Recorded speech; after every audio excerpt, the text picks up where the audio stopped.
Hello friends, இன்னைக்கு சாப்பாட்டில் நம்ம என்ன பார்க்க போகிறோம் அப்படின்னா நெல்லிக்காயிலேயே ஜாம் எப்படி ரெடி பண்ணுறதுங்கிறது பார்ப்போம். இதோ பாருங்க, இது முழு நெல்லிக்காங்க. இப்போ இந்த முழு நெல்லிக்காய் நம்ம விதைய உள்ள இருக்க விதைய எடுக்கணும். எடுக்கிறதுக்கு முன்னால ஃபர்ஸ்ட் அவிச்சுக்கணும் ஃப்ரெண்ட்ஸ். உப்பெல்லாம் போட்டு அவிக்கக்கூடாது. அவிச்சிட்டு பீஸ் பீஸாக நறுக்கிறோணும். விதைய தூக்கி குப்பையில் போட்டுறணும். அதுக்கப்புறம் என்ன பண்ணுறோம் அப்படின்னா, இப்போ இது 1 டம்ளர் நெல்லிக்காய் எடுத்தா 2 டம்ளர் நாட்டு சக்கரை சேர்த்துக்கணும். இதோ பாருங்க, 2 டம்ளர் நாட்டு சக்கரை சேர்த்துறதுல ஒரு டம்ளர் போட்டு அந்த அவிச்ச நெல்லிக்காயோட அரைச்சி வச்சிருக்கேன் பாருங்க, மிக்சியில போட்டு.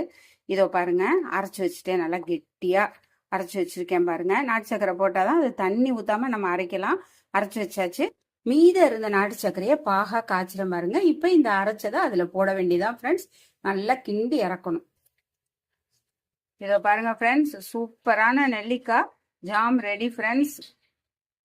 ரொம்ப ரொம்ப உடம்புக்கு நல்லது. நீங்களும் இதே மாதிரி செஞ்சு பாருங்க. பிடிச்சிருந்தா லைக் பண்ணுங்க, எங்க சேனலுக்கு சப்ஸ்கிரைப் பண்ணுங்க, எங்களுக்கு சப்போர்ட் பண்ணுங்க. நாட்டு சக்கரை போட்டிருக்கோம் ஃப்ரெண்ட்ஸ். வெல்லம் போட்டால் இன்னும் கொஞ்சம் கலரா தெரியும். ஆனால் நாட்டு சக்கரை தான் நல்லது. தேவையான அளவு சக்கரை போட்டுக்கோங்க. ரொம்ப சிம்பிளான வேலை, ஈஸியான வேலை, உடம்புக்கு நல்ல ஸ்ட்ரென்த்து.